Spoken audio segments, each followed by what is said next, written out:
The monthly Rule Breakfast meeting. I hope you guys have been getting all the behind the scenes content, keeping up with everything. Our last challenge was amazing. The 10,000 step challenge with the Jelly Roll. I don't know if you saw the Jelly Roll run 3 music awards last night. So I'm really happy for him, really proud of him. He's down almost 60 pounds now, another 7 pounds since our call. So the goal is 250 pounds. He said he's going to drop the roll and just be jelly after that. So I made a shake this morning, the Gary Breakfast smoothie with perfect aminos, quarter avocado, fresh squeezed lemon juice, 3 types of berries. I thicken it with cauliflower rice, which is amazing. So I thickened it with cauliflower rice. It's delicious. And then I top it off with organic Thai coconut milk and keto maple syrup. So this is awesome. I see a lot of familiar faces. I got to share with you guys something before we get off the call today about what we're going to do in July. We have a tentative date in July. You're definitely not going to want to mix. We're going to actually try to set a world record for a social media platform and a world record for single sales in one day on a social media platform, 100% of which is going to go to charity. We're going to actually use social media for a change for good. And the sponsors that are on board are super exciting. So I can't wait to tell you guys all about it. The team has been slaving on this. So why don't we start firing up some questions, man? That's what this is all about. Remember, I can't answer direct medical questions. I'm not a licensed provider, but I'll do my best to answer your questions, tell you what I would do if I were in your shoes. And get ready for our next challenge. It's actually going to be a sleep challenge. Fire it away, man. Great to see you. Is it Carol? Hey, hello. I'm Kirill Markov. Great to meet you. You're breaking up just a little bit. Let me try to have a better connection. I'm calling from Bulgaria, Europe. Awesome. What time is it there? It's 5 a.m. Okay, great. So my question is, what is your take on hyperbaric chamber? How often do you recommend it? Because I'm trying to do between 30 to 50 hyperbaric chamber every 3 months. And what is your take on this? So I'm a big fan of hyperbaric chambers. There's a really interesting article written recently. I'm going to send this to you right now, Jason. I'm going to actually post it into the chat.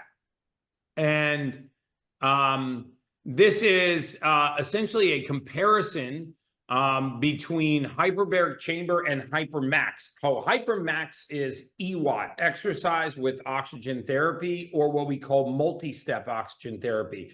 One of the only 2-time Nobel laureate prize winners in modern medicine, Dr. Otto Warburg and Dr. Van Arden, won the 2 Nobel Prizes for their work in multi-step oxygen therapy. So essentially what this is taking an oxygen concentrator, filling a bag full of 900 liters of oxygen, and then breathing that down for about 10 minutes a day while you mildly exercise. It had far superior results to hyperbaric chamber, but hyperbaric chamber is really, in my opinion, better for like a specific condition, Parkinson's, Alzheimer's, neuroinflammatory conditions of the brain. But as a longevity hack or an anti-aging hack or a recovery tool, hyperbaric chamber is a lot less practical. You need to be in there for 90 minutes. If you, get anxious and want to get out, you're a minimum of 8 minutes back to the surface. There are some other risks with hyperbaric chambers, like injuries to the ear, other things that you don't have with hypermax. So it takes less time, and you have less of a commitment. Team Ultimate Human, if I'm going to send this comparison that was written by one of the top PhDs in the world, comparing hyperbaric chamber to hypermax oxygen and the benefits of both, I think it'd be a great read for you. And So in this case, because I work with one of the best athletes in Bulgaria, I specialize in strength and conditioning, and I'm trying to spread out what you are doing in Bulgaria because everybody knows me here in my country.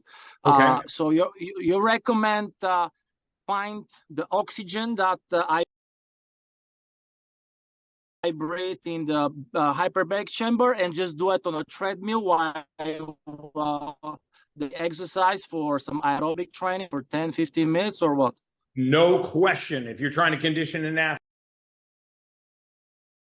athlete, that daily detox of oxygen will do more for recovery than infrequent hyperbaric chambers. So remember, hyperbaric chambers are getting oxygen to tissues that normally wouldn't get it. So that's why if you're compromised, it's a great treatment. If you're otherwise healthy, you want to raise the oxidative state, what's called the maximum partial pressure, the storage capacity of the blood for oxygen. Oxygen is can neutralize free radicals. It actually helps the tissue eliminate waste. It upstages the mitochondria so they can repair, detoxify, regenerate, and eliminate waste. So my sincere preference, I work with 6 of the top 10 UFC athletes in the world. I'm going to see Jorge Masvidal and Max Crosby from one a fighter and one from the NFL this weekend on Saturday for the UFC 300. They're all on Hypermax oxygen, and it's a $5,000 system, not a $90,000 system. All right. Hope I answered that question. Hi there. Hi, Violet. Hi, how are you? I just I'm want to say amazing. it's a blessing to be here. Thank you very much for everything that you do. That's so kind Can of you you. just go over the whole home water filtration system? Like I Sure. want to install something and then there's reverse osmosis, but does that take care of everything that I need? Yes. That's the next step of what we're looking to So the system I have is the Echo. It's the same one that makes that water bottle. Yep. It's the least expensive whole home 4-stage RO system that I've ever seen. And so 4-stage reverse osmosis uses 4-stage filtration to remove chlorine, microplastics, fluoride, glyphosates, even pharmaceuticals. So the water is very clean. And then underneath your sink, it actually adds the hydrogen water. So when it comes out of your sink, it comes out hydrogenated. I think the whole home system's about, I don't know, it's less than $4,000. I know that. So yeah, it shows on the website like 3,000. So yeah. the whole home system has the hydrogen also, or I have to Whole add home system filters it, and then you buy the little hydrogen system to go under your separately. sink in your kitchen or wherever you get most of your water. And this way, you're not showering in that water. Yep. You're not bathing in that water. You're not brushing your teeth with that water. You're not washing your face with that water. I don't know how long you've been a rule breaker, but I did a little experiment. I'll do it maybe again on our next live. I showed you guys. I took unfiltered water just from Yes, I remember in water your supply. We fingers. put Yep. the hands in it. Yep. And that's how fast the chlorine absorbs into the skin, right? You could actually set the glasses side by side and you could test them for chlorine after having your hands in one, and you could see that it tested free of chlorine. So the same thing happens with, glyphosates will go transdermal, chlorine, fluoride, other microplastics. There are municipalities now. Naples, for example, was one of the first, Portland, Oregon. Some of these other municipalities that are actually now removing fluoride from the water, thank God. But the majority of them still have fluoride, chlorine, microplastics, and pharmaceuticals. Gotcha. All right. Thank you very much. Okay, awesome.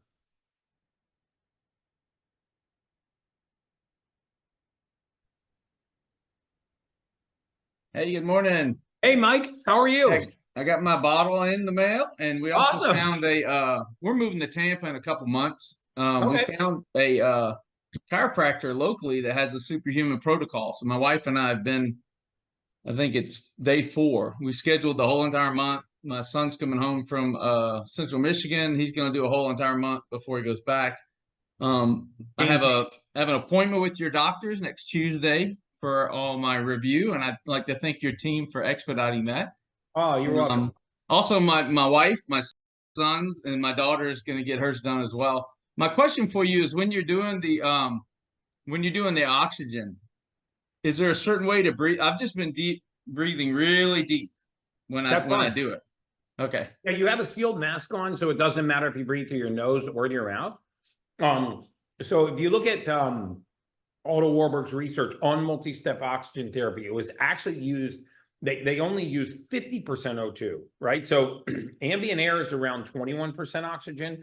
They use 50% O2 in all of the in the research studies, and they were using deconditioned people like my parents. I don't know if you saw the post that I did on my mom and dad, but both of my parents are elderly. My father's handicapped, and my mom's very deconditioned, just had bilateral knee replacement.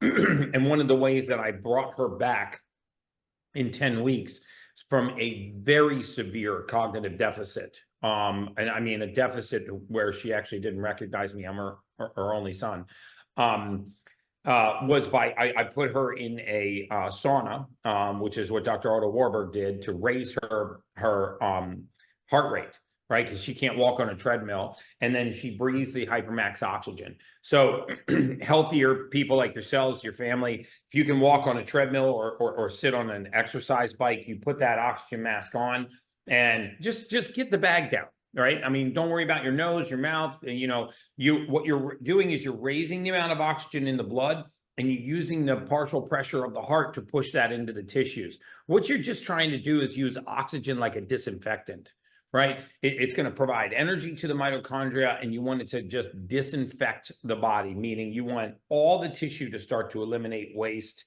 into the blood, you know, which it will. So that's a game changer. I would love to hear how you guys do after doing that for a month. Yeah, you know, we're scheduled to do it for 2 months, and then we're gonna talk to you more about getting a system at home, because I prefer never to leave the house, but it's not bad to go over there and get it done, and it wouldn't be too efficient to have something installed and then move it down there. yeah, I mean, if you have the later. budget and the space, it's a game changer. But you know, We don't have the budget, but we're putting the budget. I've taken away. It's like my, you know, you think about building up to get a summer house or building up to get a new car or whatever. This is going to be my new car.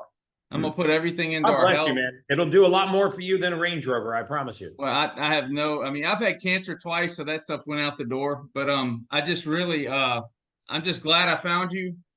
I'm looking this has been a game changer, man. I've not gone to the bathroom so much since having this. It's because, you know, remember that we produce hydrogen gas in our gut. I mean, purposely. I mean, a part of the digestive process is to produce hydrogen gas. And when we're not producing enough hydrogen gas, our bacteria weaken.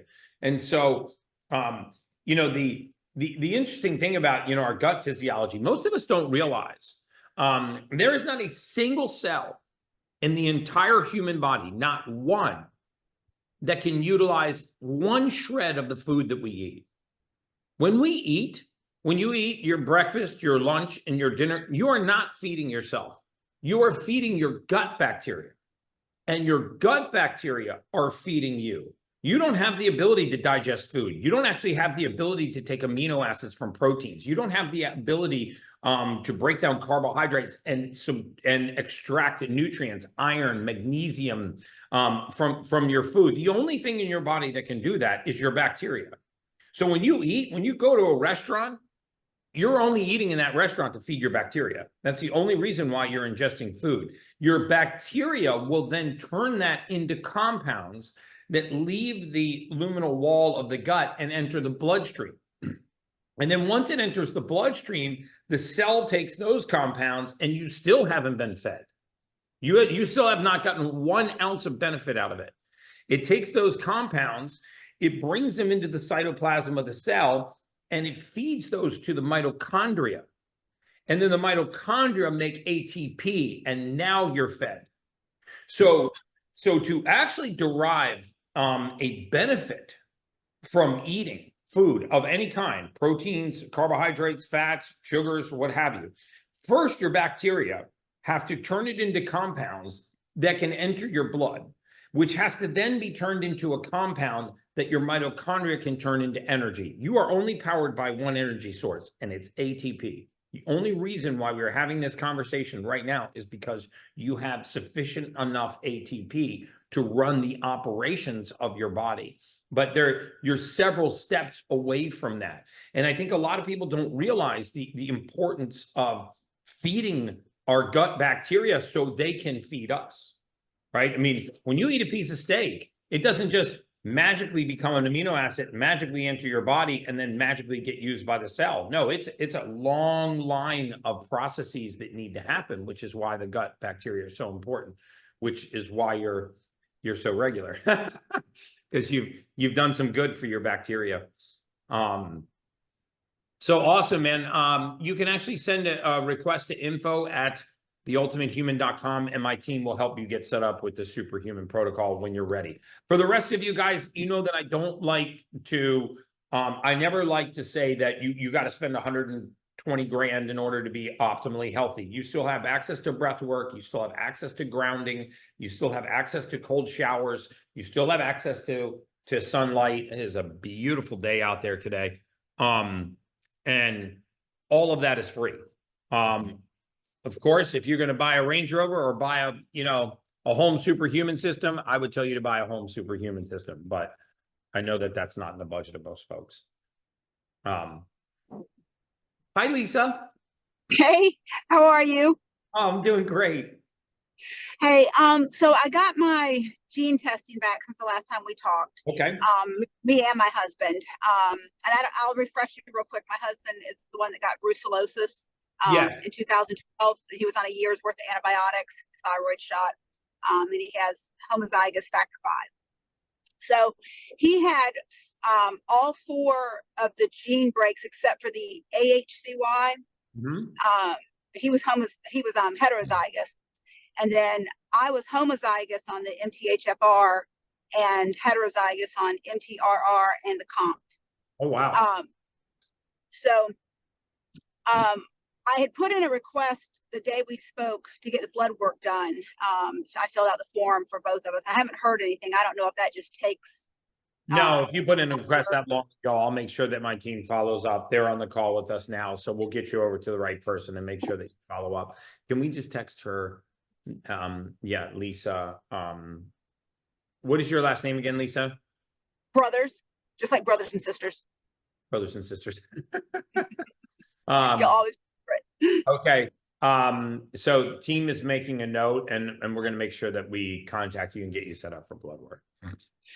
Okay. And in the meantime, are there any hidden, enriched, or fortified that I'm really trying hard to read everything, and I have found some stuff. But is there some hidden stuff? Like, does it have to say fortified or enriched on the product? It usually will say fortified or enriched, and sometimes even the organics are fortified or enriched. They're grown organics, and then they spray them with folic acid. So, it sounds like a really difficult task, but the truth is, once you find the brands, you can stick to those brands, right? So it's not like every time you go to the grocery store, you have to go through this like laundry list of reading labels. Once you've done your work reading the labels, you just go back to those brands.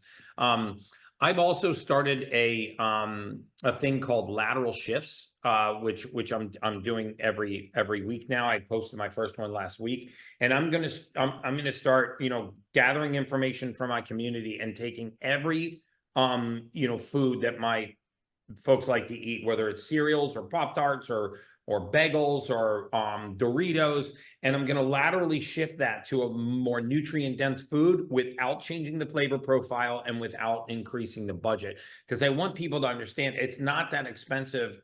It's not more expensive to eat healthy. It's not more expensive to get nutrient-dense foods. We just have to know where to get them. And I think most people would eat like that if they just knew which brands and which choices to make. So I did it last week with breakfast cereals and with some of the processed yogurts and like some of the major snack foods. And I'm just going to keep going through lunch items and dinner items and what have you. Okay, awesome. And also the cold pot, is 52 good enough for us to be in at? Yes, 48 to 52 degrees, 3 minutes minimum, 6 minutes maximum. Okay, I wanted to make sure because I can't quite get down to that 48. Yeah. I mean, look, It's really cold. remember, we're trying to cold shock the body, not cold adapt the body. We're not trying to make ourselves Eskimos. We're trying to actually cold shock the body, Okay. cold shock proteins, activate brown fat, release sirtuins, raise our cold shock protein, levels. Some really interesting research coming out on a few of the cold shock proteins, Lin-28. A and Lin-28B, which are specific cold shock proteins that increase insulin sensitivity. So I think we're only really now beginning to understand the power of these hormetic stresses. If you think about ancestrally, we didn't have a choice about what our temperature was very often. We didn't have the luxury of regulating our temperature inside, outside, in our cars, in our garages, in our offices. So the body was constantly exposed to the extremes of hormetic stress, and we Right. adapted very, very well. So we're really tapping into some really strong ancestral characteristics of the body to protect itself. Okay, awesome. Thank you so much. Yeah.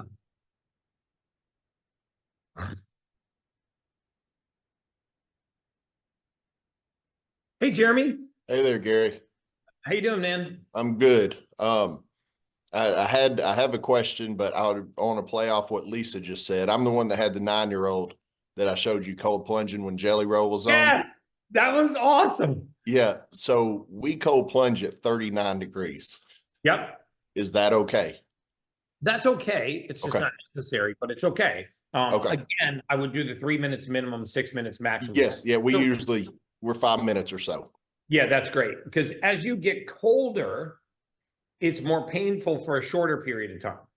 And Gotcha. as you get, warmer, it's less painful for a longer period of time. So it's like okay. you kind of just got to pick your poison. You play Like, the do you middle wanna there. take the Band-Aid off slow Right. and just not deal with the pain, or you want to just rip it off and it's That's over? Okay. The question that I had was, I did see your lateral shift, and you were talking about the hemp seeds and cashews and the yogurt and stuff. What about walnuts and pecans? Yes, walnuts, pecans. So macadamias, pistachios, walnuts, pecans have very low levels of linoleic acid, Okay. and they're really, really healthy. I just get the dry roasted pistachios, that's just a preference, but pecans, walnuts, any of those things. I mean, these are super nutrient dense foods, right? The one that I would definitely not do is peanuts, right? Okay. Remember, peanuts are actually not nuts. They're seeds. They're legumes. Yes. They're extraordinarily high in mycotoxins. So like I always tell people that when you break open a peanut shell and you feel that fuzzy yellow surface inside the peanut shell, that's a mycotoxin. And they're transported wet. They're stored in the dark. So my preference is just to avoid Okay. them. So They stay all away have from the peanuts. Yeah, very then high levels of lectins. If it was a Hypermax Oxygen or red light Juve full body type deal, what do you Yeah. go with first? I would do the Haley Daily Hypermax Oxygen. Okay. And then All right. down the road, I would add the red light. Yeah, no Okay. question. Perfect. Thank you. Yeah, man.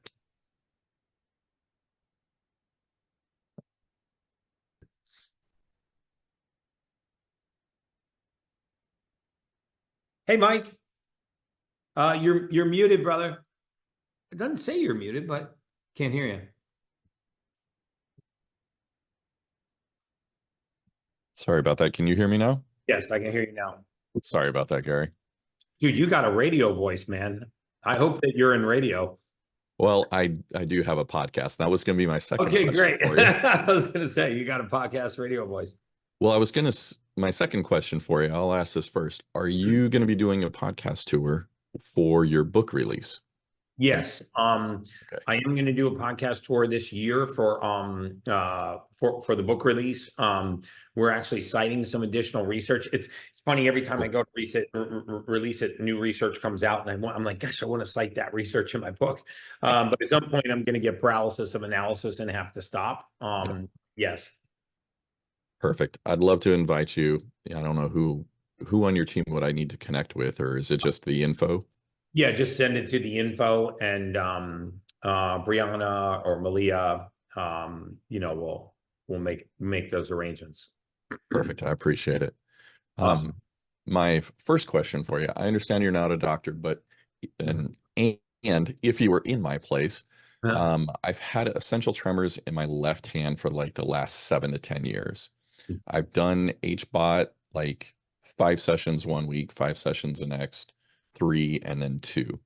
It Mhm. has helped tremendously, Gary, Yes. like game changer. I have a red infrared sauna here at home, like Mhm. one that keeps your head out. Right. And I've started using red light at the place that I'm going to. Good. I've used BP 157, TB 500 to see if it would help with the swelling going down. Yes. Magnesium oil external, but also taking magnesium supplement. Just got the hydrogen bottle and starting to I've ordered NMN through Renew by Science Okay. to see if the NAD would help as well. Mhm. Taking the B complex that's the methylated because I have MTHFR through Thorn Okay. and D3. What else would you look at, Gary? Because it's like between um, malnourishment as like a child and then abusing myself for like chasing self-worth, getting 4 hours of sleep a night for years on end. Now I'm in that recovery process, looking to reclaim my health. What Yeah. would you say, like, hey, Mike, look at this to work on the nerves and kind of that system?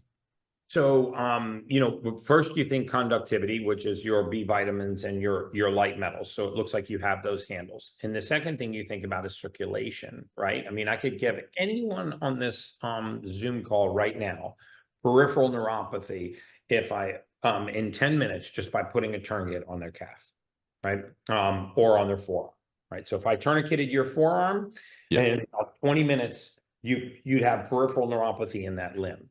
And the reason why I use that example is because you would have paresthesias, tingling, numbness, maybe burning, itching.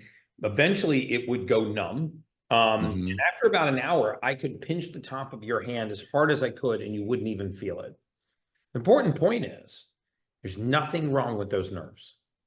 Nothing wrong with the nerves. You just Wow. deprive them of the oxygen source. That's an extreme example. And so, depending on the type of tremor, whether it's what we call a resting tremor, which is where you tremor at rest, or an Yes. intention tremor, where you don't tremor at rest, you tremor when you make an intentional movement, like you go to pick up your hand is at rest, and then when you go to pick up an object, you tremor when you have an intention. Then, very often, again, I'm not a physician, but very often these are neuroinflammatory conditions secondary to poor circulation. So the other thing that I would add is something called Vinia resveratrol, VINIA, Vinia resveratrol. It is a Okay. form of resveratrol, highly concentrated. It causes a vasodilation. It causes also a vascular laxity. Anything we can do to get circulation to that limb is really good for the nerve, right? Nerves need nutrients just like we do. And just like I was showing you in that example where I can give you peripheral neuropathy with a tourniquet, we're blaming the nerve for a crime it's not committing. It's behaving the way that it should because it is deprived of raw material. Part of the reason why hyperbaric has been so prolific for you because you've gotten oxygen to areas that haven't been able to get oxygen before. So would something like when I'm Red light doing, therapy is amazing, right? yeah, There's even some early clinical studies showing neuroregenerative properties, not just restorative properties, but regenerative properties for nerves. There's some really interesting literature in the public domain. So red light therapy would be excellent. Remember, infrared sauna is, yes, while when you use the term infrared, understand that you're referring to a spectrum of invisible light. Okay, so Correct. not all infrared is the same. I've even seen things on Instagram where it was actually a physician was on my podcast. Dr. Pompa was like, well, there's a recent study showing that infrared light is causing cancer. And then I dug into the study, and it was very high spectrum infrared light, which is what you don't get in red light therapy. That is low level light therapy. There is a significant difference between the high end of the spectrum of infrared, 1100 nanometers or more, which can actually make you sweat because it excites a chromophore in the body called water chromophore. It creates friction, makes you sweat. But in a red light bed, you don't sweat. Well, why don't you sweat? Because you're not exciting the same chromophore. They're night and day. So red light therapy, photobiomodulation, Vinia, resveratrol, I would add to the program. Gary, thank you. I so appreciate this and all that you're doing, man. Thank you.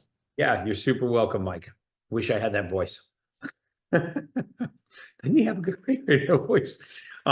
Hey, Craig. Hey, Gary. Good morning. How are you, man? Awesome, good man. to talk to you. Great talking to you. Yeah, listen, I've got I had a blood draw done down in Naples while I was down there on vacation. So I've got that appointment coming up soon, but I just got my gene test back a couple weeks ago. And I had a couple of supplement questions for you, Sure. if we can. So I was yellow in the MTHFR, yellow in the MTR, red in the MTRR, and yellow in the COMT. And I think that the COMT is the one I have a question about based on the podcast you did with your wife.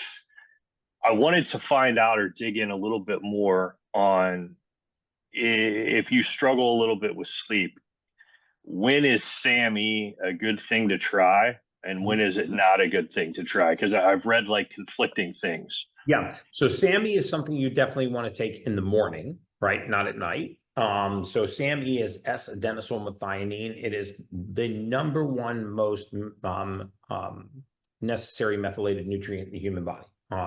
When you have COMT, catechol O-methyltransferase, you sometimes have a difficult time converting L-methionine to SAMe.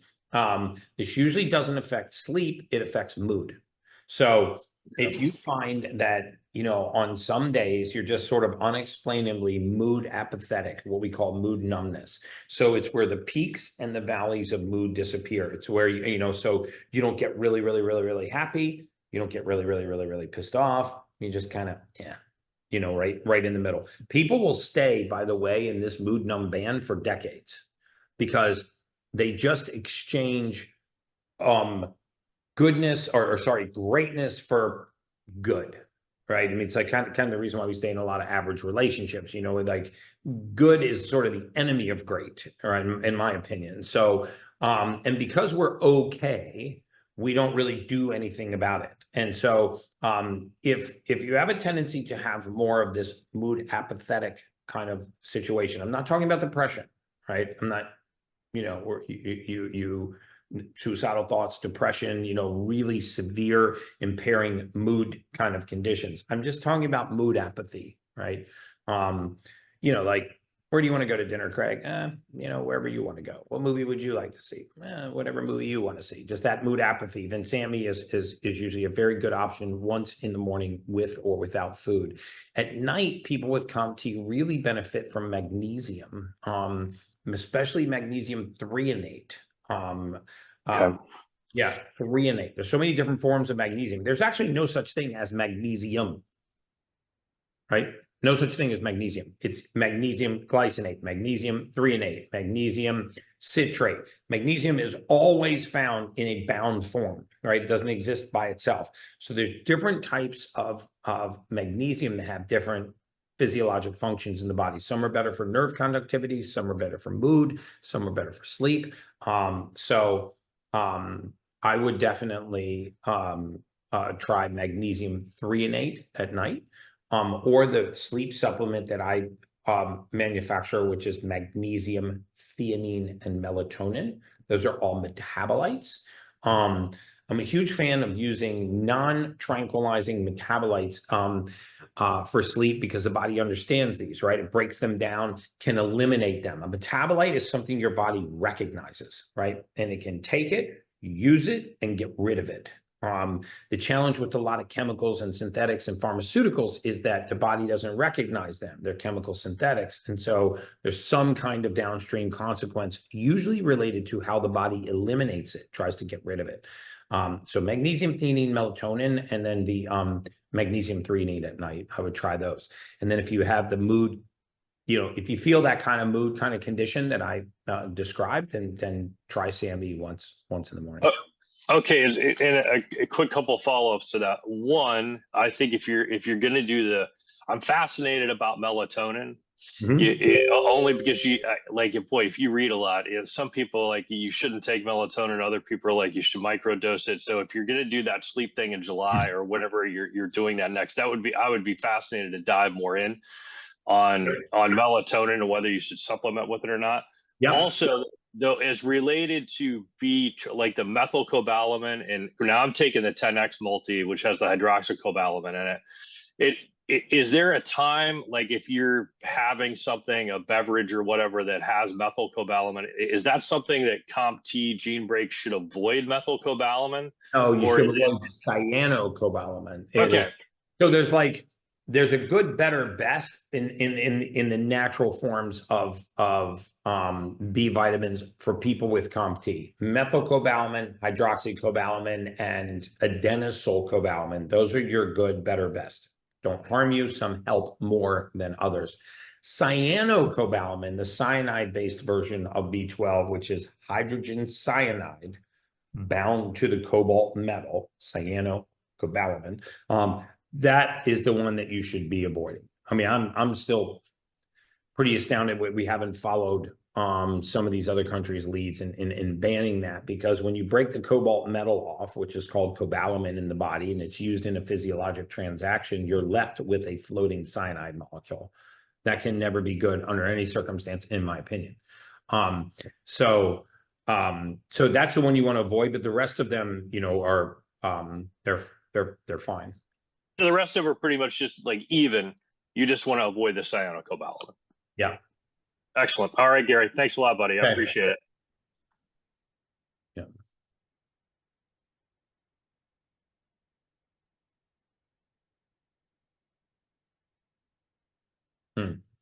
On my Gene call, the gal told me that Gary from 10X is now saying not to take SAMe. No, I just said, hey, Colleen, just to answer your question, I don't say not to take SAMe. I say not to take SAMe out of the gate. Just as you should always start with the B complex of vitamins, the methylated folate, trimethylglycine if you have high homocysteine, and not just start out of the gate with SAMe, which is actually very true. Do not start out of the gate with SAMe. Wait until you've been on methylated vitamins for a while. And if you feel like your mood is one of the isolated issues that you're having, meaning you feel mood numb, again, not depressed and not manic, but mood numb, then SAMe can be a very, very good choice. Just to clarify that. Hey, Jeff. Hey, Gary, how are you? I'm doing amazing, man. So you guys just totally stole my question. So I had the gene test done for me, my wife, and my 3 boys. We got that back, I think, about a couple weeks ago. So that was pretty enlightening. And then also my wife and I gave blood last week. So we're waiting on the results of that.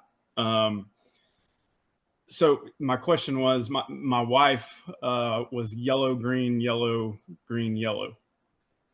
So my question was going to be, because she does have mood numbness, I would say definitely if SAMe would be a good option. So yeah, so for the so this is how, just to be hyper specific about SAMe. So even if she has mood numbness but hasn't started methylated vitamins, still don't start with SAMe. Okay.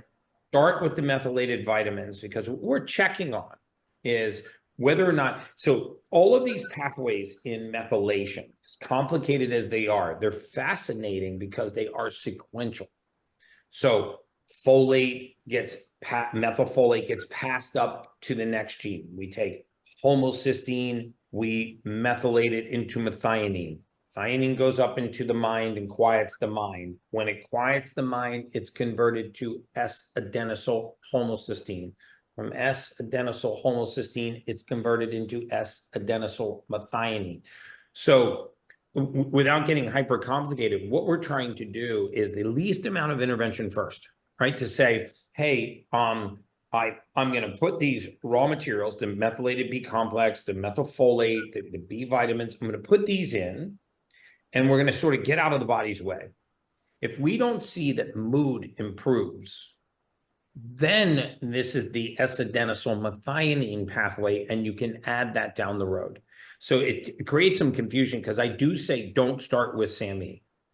Wait on SAMe until you've taken methylated vitamins. And if you feel like, man, I have less anxiety, I'm sleeping, you know, a little better. I don't have as many of the squirrels, right? The racing thoughts, but I just can't get out of first gear. You know, I'm just like, I'm in a mood rut, right? Like, and this is mood numbness. Again, not depression, but just mood numbness, like I just described. This is an excellent time to consider SAMe. So it's just the sequence of how we do it. You know, I always tell the team, you know, let's just not lead with SAMe. Let's use that after we've seen if we have things working. Okay, awesome. I appreciate it. Also, I was lucky enough to win or be one of the winners for the 10K step challenge. Yes. I'm looking forward to finding out what that was. Okay. Can we make sure that I think he got a Echo water bottle, or maybe you got the Echo Go Clean. You got this thing. Okay. I love both of these things because you can I think so if you have the water bottle, they'll send you the Echo Go Clean for him. Jeff Galworth. Thanks, Gary. Awesome.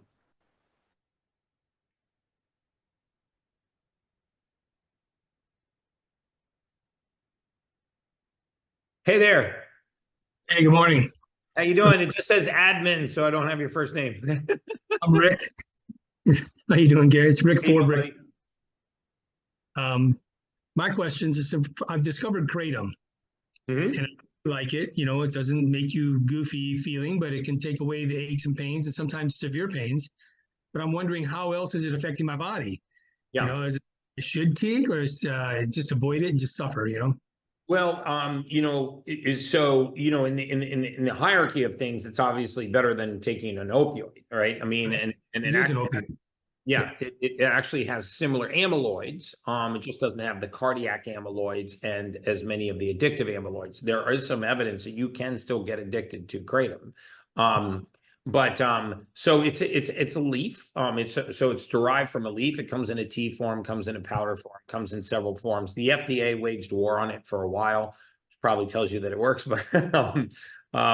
but they waged war on it for a while. My wife used kratom post back surgery for an L5-S1 fusion, and it worked very, very well. She did not like pain medication. And then of course I didn't like that because of the risk of physical addiction, not even the risk of, like a dependency, like a mental dependency. And I think a lot of people don't realize that a lot of the addictive properties that come from opiates and other narcotic-based painkillers are not because somebody wants to get high, right? It's not that they're not addicted to like getting high or getting banged up. What they're addicted to is the necessity for this in order to function normally. So that's the risk. The risk is the physical addiction, not, well, you also have mental addiction risks, but you know, the physical addiction, in my opinion, because that's not a choice. Right? That's not like, oh, I wake up and I want to enhance my mood or change my emotional state or get high or feel a buzz. That's usually not why they're doing it. They're doing it because their heart rate, you know, and their anxiety can go through the roof if they don't have it. So, and you have significantly less risk with kratom doing that. You can buy it in a really powdered form. If you find a reputable distributor, you can capsulate it yourself. Yep, there you go. So, you know, if you were to say, should you just take kratom all the time? You know, my answer would be no. But if you have chronic pain and your choice are narcotic painkillers or opiate-based amyloid painkillers, you know, that is a much, much, much better option. When I first was introduced to you, I threw away all my medication. I just let my body do it. And so kratom is a little bit of a crutch, but not much. You know, Yeah. maybe Yeah, once you know, every. listen, I would rather have a naturopathic crutch like that that's non-narcotic, that Right. doesn't have a cardiac amyloid, that doesn't have an addictive amyloid, but still has pain mitigating, you know, pretty significant pain mitigating properties. I mean, I does. can tell you, if any of you guys have ever had back surgery, and my you know, my wife is young, she's fit, she's athletic, she eats extraordinarily clean, she exercises, but had a very severe car accident and actually dislodged her L5S1 disc. Very hard to do. She was in a head-on car accident. Her knee hit the dash, and that rotary action in the pelvis really dislocated.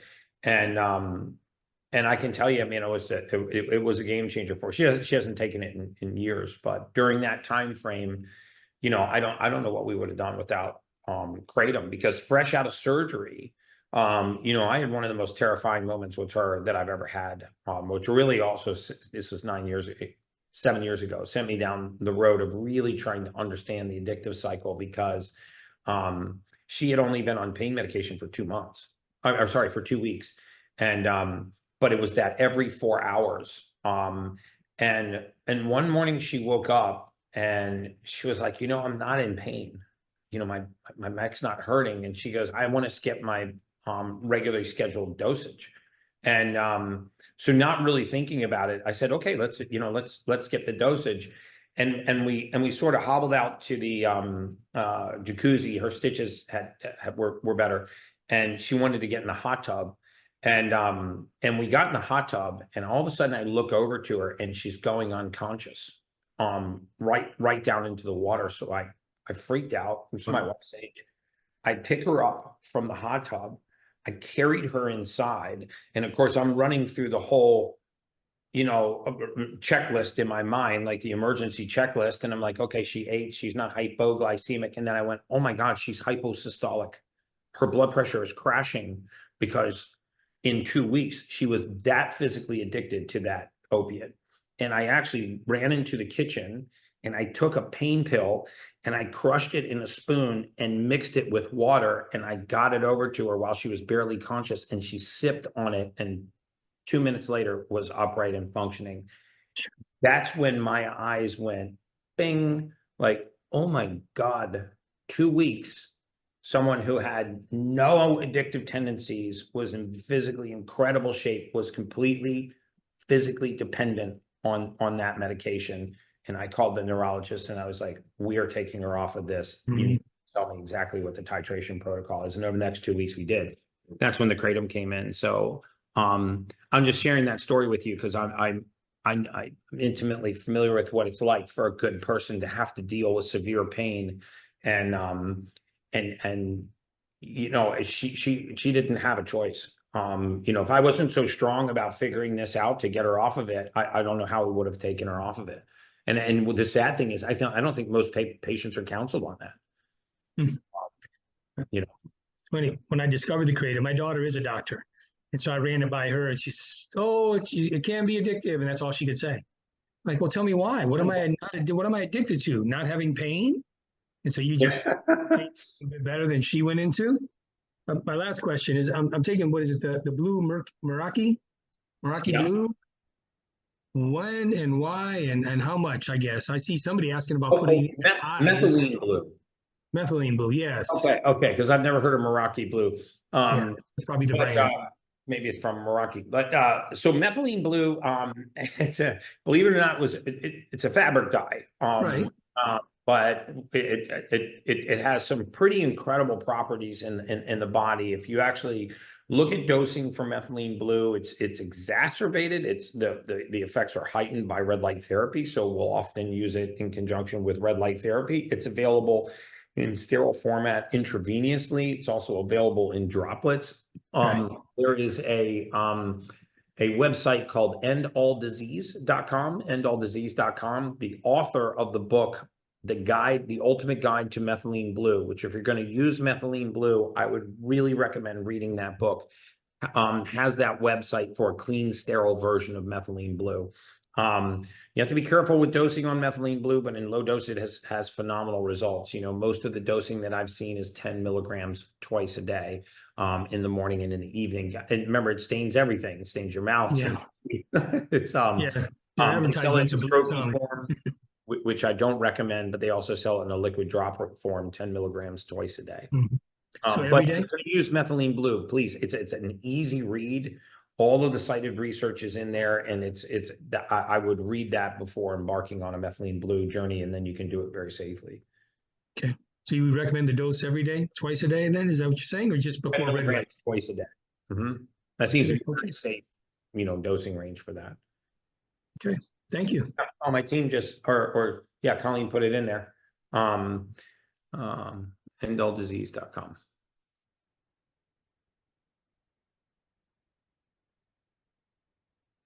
Hey, back again. What's up? Back again. I finally changed my name on my Zooms, and now I'm not. Yeah, I see that. Great to see you again. Hey, you too. Quick question, and then a follow up, if you don't mind, to one of the water questions. But I think you've answered this before, so I apologize. But I read Dr. Nathan Bryan's book about nitric oxide, and I wanted your opinion because I feel like I was on a call on the tail end of an answer where you weren't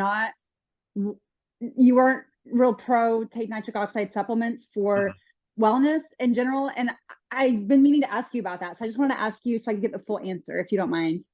So nitric oxide, is thought of as being the main vasodilator in the human body. It's actually not. Carbon dioxide is the main vasodilator. So you see how dilated my veins are here, for example. They are dilated because I just finished exercising, and this is the carbon dioxide going back to my heart. The reason why these are vasodilated right now is because I exercised, so there's a lot of carbon dioxide on its way back to the heart. That is the main vasodilator in the human body. Nitric oxide can be a caustic gas. It is elevated in Alzheimer's, it's elevated in dementia, it's elevated in every form of autism that we have tested on the spectrum. Not a single form of autism does not have an imbalance in nitric oxide. So nitric oxide is a short-term vasodilator, but then what it does is it competes inside of the mitochondria for oxygen. It competes at a site called cytochrome C oxidase. Cytochrome C oxidase is a part of the mitochondrial cycle that I want you to think of as a one-armed man. He can either shake hands with nitric oxide or he can shake hands with oxygen, but he cannot do both. So if I want him to shake hands with oxygen, which is the ultimate molecule powering the mitochondria, right? Then I need him to let go of nitric oxide and grab oxygen. So I am not at all a fan of nitric oxide supplements because what they will do is compete with oxygen. One of the benefits of red light is that it dissociates mitochondrial nitric oxide from cytochrome C oxidase to allow oxygen to dock. That is one of the biggest benefits of red light, is to actually get rid of the mitochondrial nitric oxide. So if we want to use the body's natural mechanisms that don't create a dependency, that don't create tachyphylaxis, which is a desensitization response, one of the benefits of breath work and exercise is that we actually raise the carbon dioxide level in the blood, and we cause a natural vasodilation without the downstream consequence of that gas then going into the mitochondria and competing with oxygen. So I'm sorry if that was too much of an explanation, but no, I'm not a fan of nitric oxide supplements at all. We only think about the vasodilatory properties. We don't think about the caustic gaseous properties. No, that's great. No, I appreciate all the details. And then super quick follow-up question on the lady that asked about the water filtration. So I bought the Analema water stick a few months ago when you were talking about it. Then I freaking broke it. It fell out. But my question is, I know, right? My question is, I've got the Echo to go. Do you recommend getting a whole home filtration that includes structured water? Because that's kind of been marketed out there, and I'm trying to figure out if that's a thing or if that's like not scam, but just kind of, is it necessary, or is it like do you recommend it?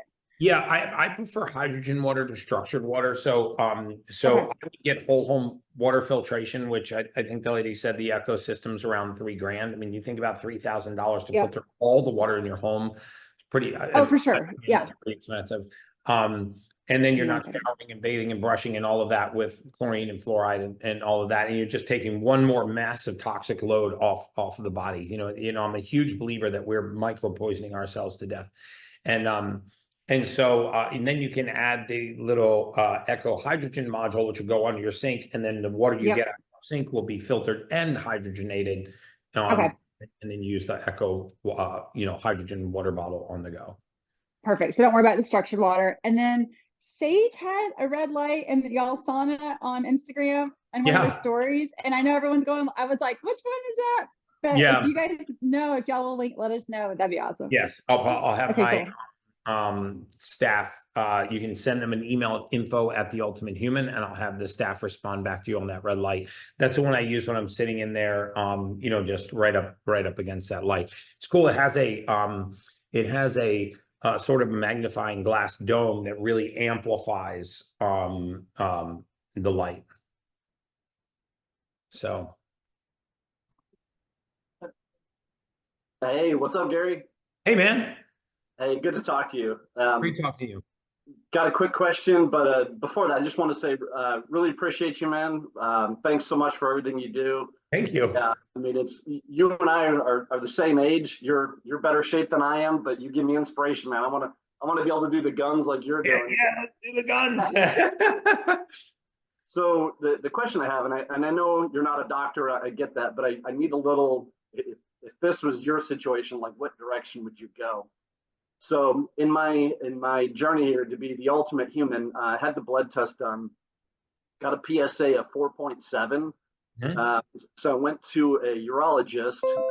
He did his exam. He said he felt like a little ridge on the prostate. So I did an MRI. MRI came back, said nothing immediate, no handling, nothing needed to be done. But they did say there was a 5 millimeter cyst. And I found a clinic in Sarasota that does a urine and a semen analysis, and it came back positive. I don't know how you pronounce this. Positive for like Enterococcus facialis or something. It's a bacteria. Yeah, that's a bacteria. Right. And so I guess that's where I'm at. That's the results that just came back. So I'm trying to figure out like how do I handle this bacteria? Like what's a real handling? Well, I mean, that's a prostatitis, right? So there's benign prostatic hyperplasia, which is, something that happens to most men as we age, where you get a slow swelling of the prostate. This is non-cancerous, right? Yes. And when you get spikes in PSA, according to the literature, spikes in PSA are generally linked to prostatitis, short-term inflammation, whereas a long, steady, progressive rise in PSA is usually indicative of something more sinister. So truly, you would rather see a spike in PSA from like 1.2 to 4.5 in a short period of time than just a slow, steady, rise. So at least from what you're telling me, it doesn't fit the profile of something that would be cancerous. But prostatitis needs, I'm not a huge fan of it, but prostatitis needs antibiotics. What I would do, I would do the antibiotics. I would also get something, my team can direct you to this. We have a nanoparticle turmeric. By nanoparticle, I mean, it's turmeric that's been micellized. I used to have it actually sitting on my desk. But it's turmeric, comes in a little dropper bottle. You take 22 of those drops 3 times a day. The problem with prostatitis and all other forms of inflammation for that matter is that when cells are inflamed, bringing contents to the wall of the cell very often doesn't work because the cell doesn't want to let it inside. So we need to use the same compounds like turmeric and curcumin, which I'm a huge fan of, but we need to reduce the molecular size so they can get into places that they otherwise couldn't get into. So prostatitis is one of them. If you really think about prostate physiology, it's almost like an orange, right? There is a peel on the outside of the orange, and then there's a fleshy fruit on the inside. And that peel is vascular, but the fleshy fruit is kind of not. So getting into the prostate is the hard part. So the turmeric, the micellized turmeric and curcumin, a course of antibiotics, and then post-antibiotic, I would take something called BioComplete 3 by Dr. Gundry. It is a pro and postbiotic, and this will help repopulate the gut after on antibiotics. I wouldn't even use my probiotic, which is an excellent probiotic once it's repopulated. But if you're going to do a course of antibiotics, look for BioComplete 3 by Dr. Gundry. I'm actually a huge fan of his, and it's a pre and postbiotic, and that'll help repopulate the gut. It will do you no good to take it beforehand and no good to take it during the antibiotic course. So a day or two after your final antibiotic dosage and your PSA is back to normal and the acute prostatitis is handled, you can take the BioComplete 3. Cool. One of the things this clinic said, and I don't know if this is true or not, but they claim that prostates in general are very poor in circulation. Very. So they said to take antibiotics would probably never reach it. So they have this injection that goes through the lower abdomen straight into the prostate. Is that is that John Lawrence? It is. Okay. So sounds like, so Dr. Lawrence, that's another, if you have access to that, that's obviously the best way to go. Oh, so you would, right? Okay. Yeah. Because he said to inject it with ozone, that methylene blue you talked about just a minute ago, and antibiotics. Yeah. You know, Dr. John's a friend of mine. Okay. He's been to my place many times. You know, he's, I think, one of the more expert on the subject of methylene blue as well. And he has another physician, it's not him, that does those abdominal prostate injections. But if you're in his area and can do that, then I would definitely recommend that. I mean, I'm not, but I'm willing to go if that's what it takes. Yeah. I know several people, including some of my best biohacker buddies like Ben Greenfield, that have had that procedure done. Oh, okay. Yeah, it doesn't look very pleasant, but yeah, but it's over, you know. Yeah. And then hey, real quick, so we did the 5 gene test, and I heard at GrowthCon, are you guys up to 50 genes now? So we acquired a genetic research company that I'm super excited about because, you know, remember I said I don't like to expand the genome just to look at data. I like to expand the genome to look at actionable data. And there's a PhD that I've been following for years that it does the micronutrient dosing for genetic tests. And so 10x just acquired this company. They have offices in 47 countries. They've done hundreds and hundreds of thousands of gene tests. The really interesting thing is that they're able to make these supplements in these micro packets. See these little micro packets? So instead of your supplements now being dosed in capsules, they would be micro dosed specifically for you. So I think anyone that is getting the new gene test, if you did the old gene test, they're giving you back 100% of that money. It's obvious because we don't want to make it a monetary thing to keep trying to come up with new testing. So 100% of the money you got from the gene test, I think they're giving back to you. But you know, this is a really interesting thing in precision nutrition because a precision supplementation, because now you have 50 genes and now you can look, for example, at there's a gene that determines whether or not you can convert certain omega-3 fish oils into the usable form. So if you can't convert a fish oil, but you can convert a plant sterol, then what this will do is it will actually give you that exact plant sterol. And it's hyper specific, even more specific than mine, because mine are generally, you know, methylated nutrients for the methylation cycle, but these will actually go in and target everything: your risk of Alzheimer's, risk of dementia, your catabolic conversion rate for certain carbohydrates, and they will give you the next level in micronutrient testing. So I've been deep down the rabbit hole on their research. They have 3 published clinical studies. They have 3 published randomized trials on human beings for every micronutrient that they prescribe. So I just had the PhD on my podcast. It'll probably air in another week or 2. His name is Dr. Daniels. He's an Austrian PhD. So look out for that podcast because we're going to explain the whole thing there. I'm not quite sure how how, you know, we're rolling that gene test out now, but I've got these all over my desk. I've been studying these for a while. I'm actually heading overseas next week to really take a deep dive. But even these fish oil capsules that are in here are highly specific to the individual. Like yours, your wives, and your kids, none of these vitamin packs would be the same. So I'm excited for the next level of precision nutrition. But if you've already done the test, they're going to give you that money back and send a new test with the saliva version. Okay.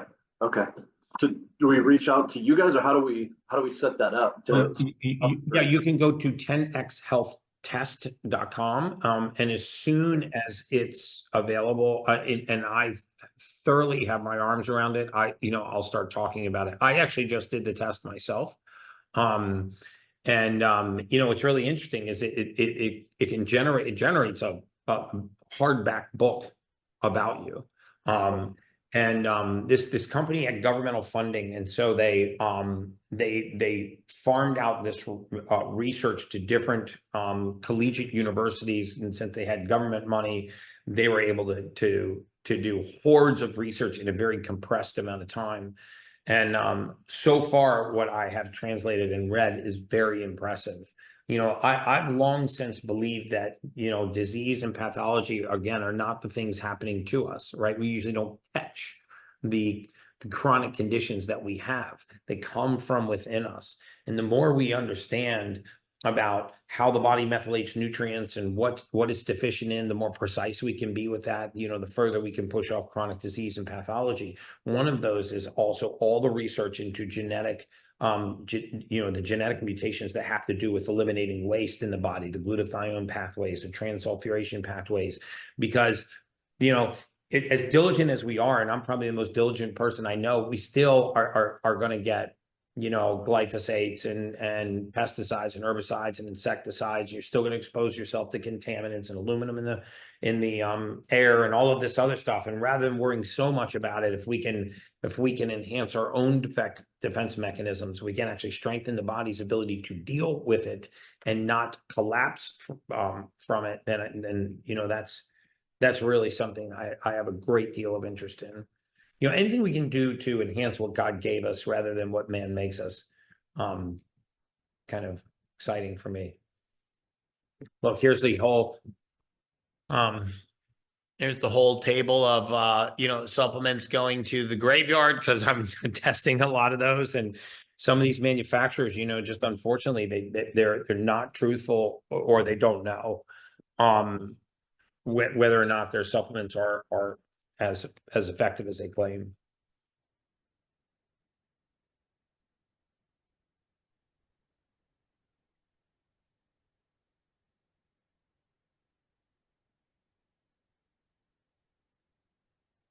Hey, Jeff.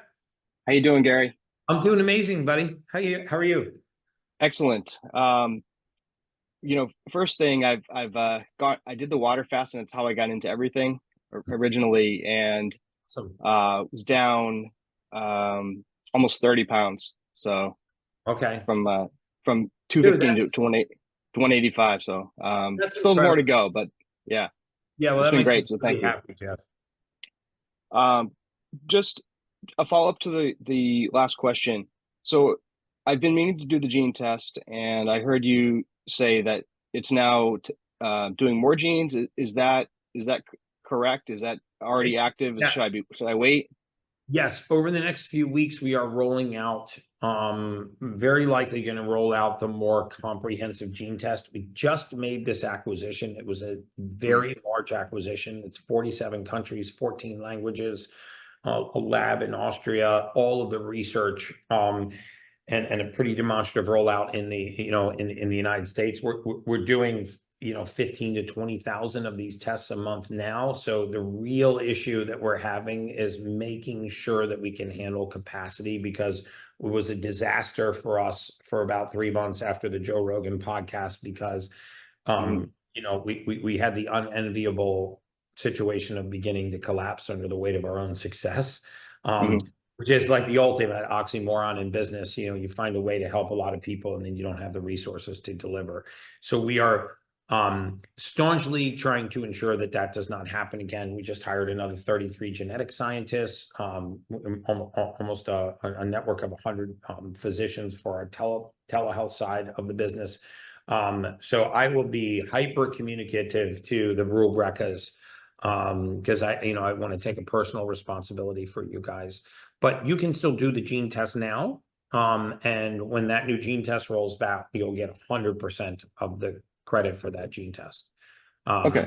So it won't be a monetary issue for you. I never wanted to be like, oh, we have a new flashy thing and you got to buy this again. I want to make sure that if you've invested in us, we're going to invest in you. So you won't ever lose the money that you put into that gene test. All right. Great. Appreciate that. My question just revolves just quickly around a couple of product recommendations.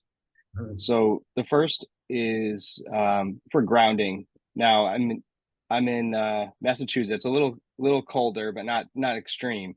But in terms of anything else of options that are cost effective, like I've seen things like that are like, there's mats, there's even sheets. I don't even know if those are even dangerous or good. And so you can get grounding mattresses, which is where, I would start if you can't touch the surface of the earth.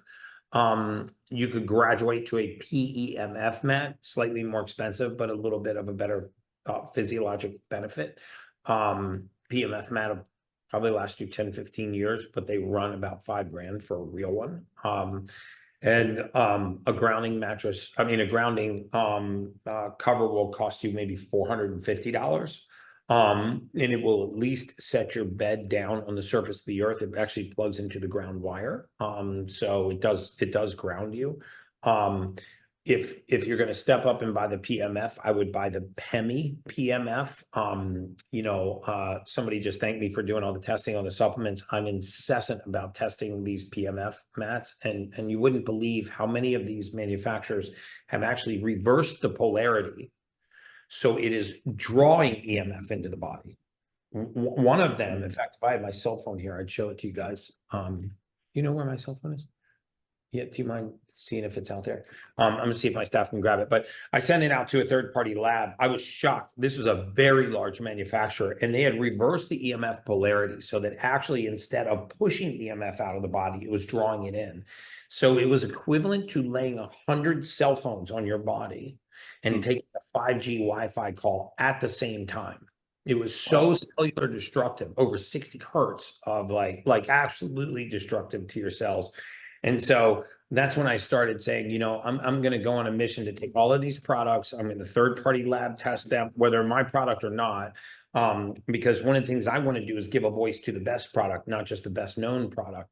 But you wouldn't believe the failure rate in a lot of these EMF mitigation devices that don't scatter EMF, red light therapy beds that actually only have red bulbs, none of the therapeutic wavelengths, these particle filtration, these air filters that actually don't do a fraction of the microns that they advertise that they would do.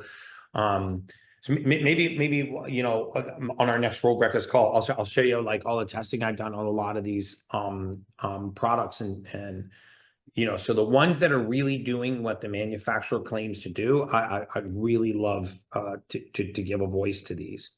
Show you this go ahead. So for the cheaper one, the $450, is there a brand or anything that sticks out? Yes, I can't think of it off the top of my head, but if you email info@theultimatehuman.com, I'll give it to my team and make sure that they send you a link. Got it. And just for cell phones, you had mentioned on a previous call that there was sort of a brand that might be good at helping to mitigate the EMF. Is there LifeTune? Great. And what is that? Just stick on the back of the phone or something? Yeah, it goes on the back of your phone like that. Okay, got it. Somebody told me it's the secret sign for the Illuminati. No, I'm not in the Illuminati, but it looks official. Yeah, it does look official. See, there's the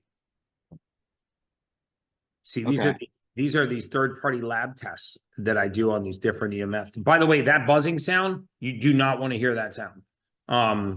And you can hear when you plug this thing in, you know, you can hear how insane the sound is for these, you know, on these, let me see. Yeah, that beeping you want to hear, that buzzing sound you do not want to hear. So Okay. you'll see when they plug this mat in, you'll hear that grinding sound. Listen, just listen. Do you hear that? A little hard to hear, but Brutal for levels of radiation. okay. That CEO So- got a really nasty email from me. I bet. All right. Well, it's very helpful. Thank you. Appreciate Yeah, it. you're welcome. All right.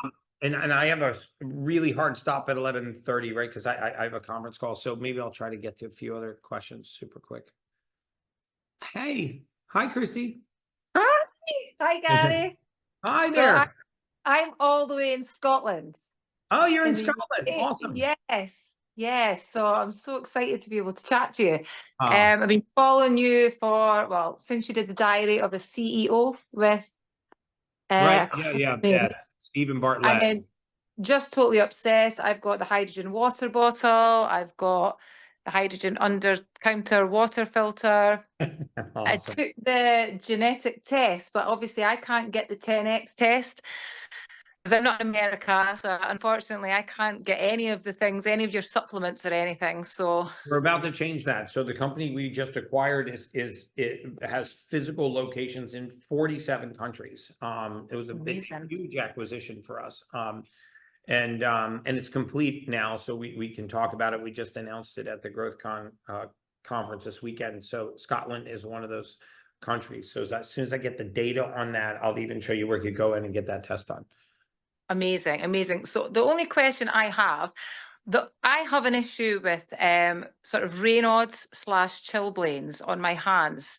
Obviously, it is very cold in Scotland. It's been getting progressively worse, I would say, the last couple of years, to the point where sort of 9 months of the year, my hands are just swollen, itchy, have to take my rings off and things. So it's for those reasons I don't do the cold water plunging or the cold water shower, because it just makes it even worse. Is there anything that you would suggest to help with that? I've been to rheumatologists, I've been to hematologists, I've been to everyone, and all they want me to do is to take nifedipine, which is a calcium channel blocker, which I don't really want to do. No. So what I would do is, so I would do two things. Number one, I would do, I would also do Vinia resveratrol. It's a You can't get it over here. Oh, you can? Okay, so we got to figure out how to get that for you, because they don't ship to the UK. Okay, so maybe there is another form of Picied, Picied. I don't know off the top of my head, but there's got to be another form of Picied resveratrol. The reason why I want you to use that resveratrol is it restores vascular laxity. The other thing you can use is you can use just simple gravity to get the blood back into your extremities. When people tell me to get out of the cold plunge and their fingers are really numb, I actually tell them to just and this will work for you too, to just stand and with their hands very loose and just chop like this. I'm going to hit the back of my chair and knock my fingers out, but just chop their hand back like this. Just let the hand swing and use the gravity to force the blood back down into the extremities. This does a number of things. When you use that level of gravity force, you're sort of pushing the vascular system back open. Raynaud's and a lot of these circulatory issues, which cause the fingers and toes to go numb, are related to circulation. So if we can restore vascular laxity, and we can just get the blood back into those extremities, you can, it's more the swelling that comes after. The Raynaud's I can sort of deal with at the time, but the fingers just seem to swell and don't go away. Yeah, they swell because fluid gets trapped. So if you have a vasoconstriction, right, prior to the tissue receiving nutrients, then it's the opposite of swelling. Once the blood flow restores, and then you get a vasoconstriction, now you trap fluid in the tissue, right? And so this actually leads to further swelling because then the tissue starts to attract water, right? It becomes inflamed. And so that's why circulation is so important. That's why if we can find a form of piceid resveratrol, my opinion, that is the best at restoring distal vascular laxity, meaning that peripheral vascular laxity that allows the blood to flow, but even more importantly, allows the blood to exchange with the outside environment. Okay, I need at least 60 seconds between. Yeah, so 11:27. I already have another call. Okay, so Piceid, P-I-C-I-E-D, resveratrol. Okay. You can find that. Fantastic. Okay, well, thank you so much for everything you do. It was great to speak Welcome. to Thank you. you for waiting. Bye-bye. Maybe I'll see you in Scotland sometime. Guys, thank Love you that. guys so much. These are my favorite things to do. I mean, I could literally do this all day. I have a 9 a.m.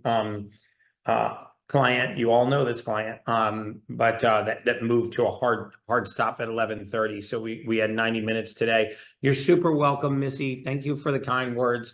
I really love you guys. I didn't get time to tell you about what we're going to do in July, but I'll tell you. I'll tell you on the next live Zoom. But you're going to definitely want to be on board for it, because I've got sponsors just coming to the table to really make this one of the biggest social media events in the world. I'm going to try to break a Guinness Book of World Records for the sake of good. And we're going to turn these social media platforms into a real mechanism to serve humanity. But thank you guys so much for today. I deeply appreciate the trust and confidence you have. I hope you're getting, you feel like you're getting value from this, because my intention is to just provide value. If there was a question that I didn't get to today, you can submit it to info@theultimatehuman.com, and I'll and comment in the rule brecas. Actually, if you could comment in the rule brecas, then the answers will be available for everybody. I think that's probably a better way to do it. But until next time, you guys, thank you so much for your time today, and let's get ready for the next challenge, which is the sleep challenge. And I've done a lot of research for the sleep challenge, so we're going to talk about what supplements to take and better ways to develop a good sleep hygiene routine. So I hope I see y'all